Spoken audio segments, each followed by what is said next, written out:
Karjat superfast, वेगवान शहराचं वेगवान न्यूज चॅनल. पण ह्याच्या आधी कोणी विचार केला का ह्या गावाचा? 75 वर्षामध्ये आम्ही दुर्गम भागातच राहिलोय, तेव्हा कोणी आमचा विचार केलेला नाही. रस्ता नाही, लाईट नाही, शिक्षणाची सोय नाही. म्हणजे आत्ताची जी पिढी गेली ती पिढी अशीच गेलेली आहे. याला कोणी अडवणं गावाची आमची एकमती आहे. त्या मागण्या पण पुऱ्या झाल्या पाहिजे. तर तिथं प्रोजेक्ट होतोय आणि त्या प्रोजेक्टमध्ये स्वतःला काहीतरी मिळावं म्हणून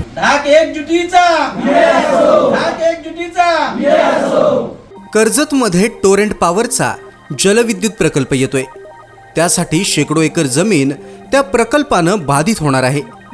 त्यात फॉरेस्ट आणि शेतकऱ्यांच्या मालकी हक्काच्या जमिनींचा समावेश आहे. ढाक गावसुद्धा या टोरेंट पॉवर प्रकल्पात बाधित होतंय.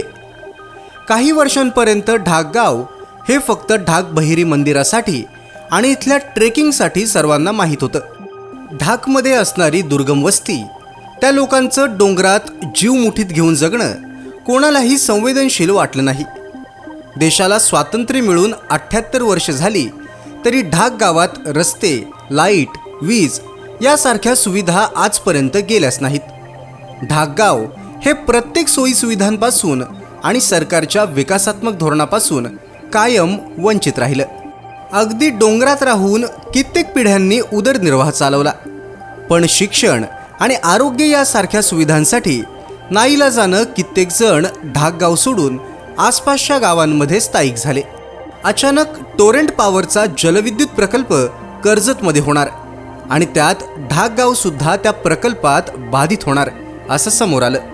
त्यानंतर या प्रकल्पात शेकडो एकर फॉरेस्टची जमीन जाणार आणि शेतकरीसुद्धा बाधित होणार असं म्हणत प्रकल्पाला जोरदार विरोध झाला. कित्येक वर्ष विकासाच्या प्रतीक्षेत असणाऱ्या ढाक ग्रामस्थांसाठी मात्र गावाचा विकास करण्याची ही संधी होती. त्यामुळे ढाक गाव एकवटला.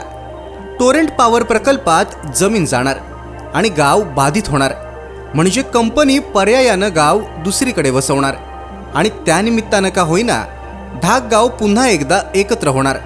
याचा आनंद नक्कीच ढाक ग्रामस्थांना झाला. इतके वर्ष आम्ही कोणत्या मरणयातना सहन करतोय, डोंगरात कसे राहतोय, किती अडचणींचा सामना करतोय याची कोणालाही काळजी नव्हती. दूर डोंगरात राहण्यापेक्षा आम्ही घर बांधायला जागा देतो, तुम्ही खाली गावात राहा असं सुद्धा कोणी माणुसकीने बोलायला आलं नाही. आणि आता अचानक प्रकल्प येतोय म्हटल्यावर आर्थिक स्वार्थानं सर्वांचे डोळे उघडले असा सुद्धा मुद्दा ढाक ग्रामस्थांनी मांडला. ढाक ग्रामस्थांची कंपनीसोबत चर्चा सुरू असून त्यांनी अनेकदा शासन स्तरावर सुद्धा पाठपुरावा केलेला आहे. त्यामुळे आमच्या मागण्या मान्य करून कंपनी सहकार्य करत असेल तर आम्हाला हा प्रोजेक्ट हवा आहे असं ठाम मत ढाक ग्रामस्थांनी मांडले.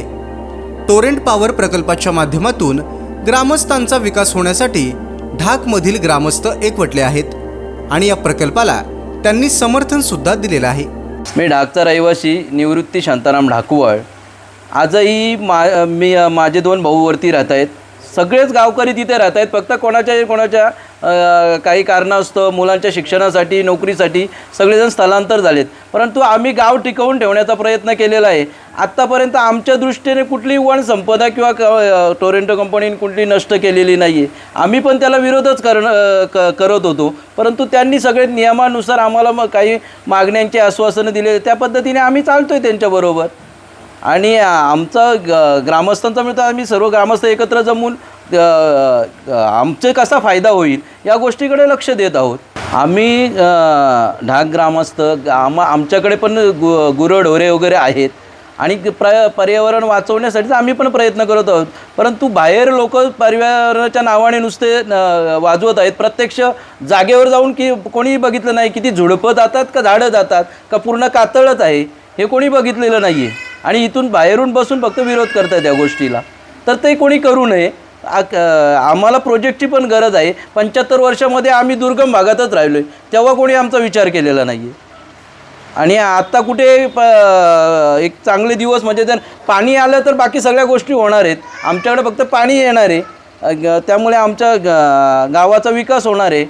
तर आम्ही त्याच्या प्रोजेक्टच्या बाजूने आहोत सर्व ग्रामस्थ मिळून. माझं नाव मोहन अमृता ढाकवल. मी ढाक गावातील रहिवासी आहे. गेले 100 वर्षे होऊन गेले असतील तरी ढाक गावाला कुठल्याही प्रकारची सोय नाही. रस्ता नाही, लाईट नाही, शिक्षणाची सोय नाही. आता टोरंटो प्रकल्प आमच्या इथं होऊ घातला आहे. त्याच्यामुळे जर ह्या सोयी आमच्या गावाला होत असतील तर आमच्या सर्व गाववाल्यांच्या म्हणण्यानुसार आम्हाला त्यांच्याबद्दल कुठली हरकत नाही. नमस्कार, माझं नाव निलेश तुकाराम ढाकवाल. मी ढाक गावचा रहिवासी आहे. आत्ताचा तो टोरंटचा प्रोजेक्ट गावा ठिकाणी चालू आहे. एक चांगला प्रोजेक्ट आहे आणि जी पुढे येणारी पिढी आहे, म्हणजे आत्ताची जी पिढी गेली ती पिढी अशीच गेलेली आहे.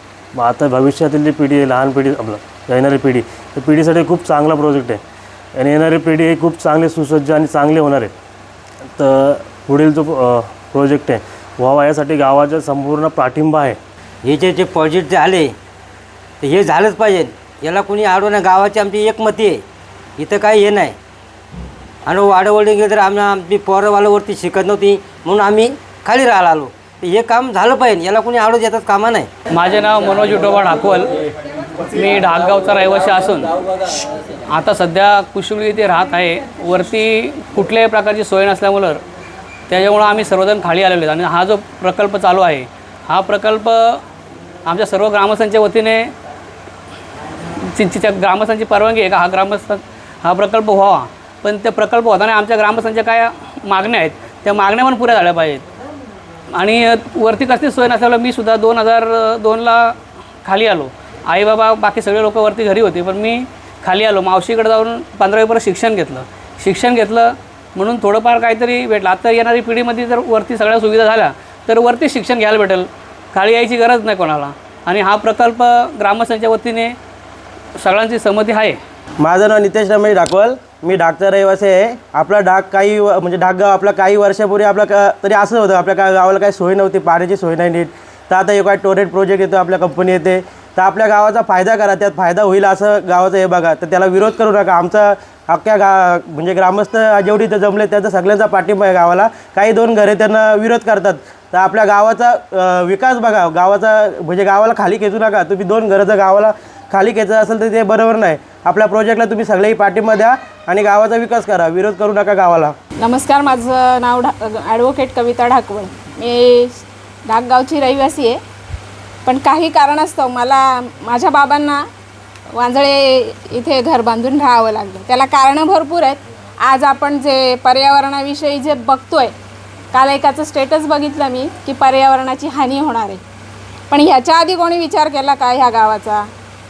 आजपर्यंत ह्या गावामध्ये रस्ता नाही आहे, पाणी नाही आहे, शाळा नाही आहे. हॉस्पिटलचं म्हटलं कोणी आजारी झालं तर जवळजवळ 2 तास त्या माणसाला खाली उतरायला लागतात. डोली करून 2 माणसं आणतील, 4 माणसं आणतील, त्याच्यानंतर त्याच्यावर उपचार होतात.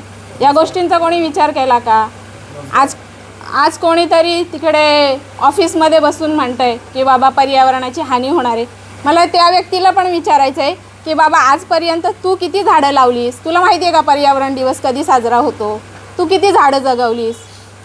आणि मी बऱ्याचशा गोष्टी गुगलवरून सर्च करून पण आणलेल्या आहेत, कारण मला त्याचा रेकॉर्ड आहे ना तो द्यायचा होता. म्हणून समर्थ बैठकीमुळे जो उपक्रम राबवला गेला त्याच्यामध्ये 11.1% वनक्षेत्र वाढलेलं आहे. आणि वन नियमानुसार 33% क्षेत्र हे वनाखाली असावे. आता पूर्ण रायगडचं जे वनक्षेत्र आहे ते 40% आहे. पण आणि तरी पण ह्या टोरंट प्रकल्पासाठी का विरोध होतो आहे? हा फक्त प्रकल्पासाठी विरोध नाही आहे, तर कोणाला तरी काहीतरी मिळावं ह्या हेतूने हा विरोध होतो आहे. बाकी असा काही विषय नाही आहे. जर ग्रामस्थांचा आणि ढाक गावाचा विकास होत असेल तर तुम्ही लोक का विरोध करताय? आजपर्यंत कोणी विचार केला का ढाक गावाचा आणि त्या लोकांचा? ते लोक खाली कुठेतरी आदिवासींची जागा घेऊन घरं बांधली आहेत त्यांनी. त्याचा कोणी विचार केला का? कुणी म्हटलं का की बाबा चल तुला घरासाठी जागा देतो, तू माझ्या तिथे येऊन राहा? त्यांची मुलं शिकलेली पण नाही आहेत. माझ्या स्वतःच्या बरोबरची साधारण 80 ते 90च्या सुमाराची जी मुलं आहेत ती तर शिकली पण नसतील मला वाटतं.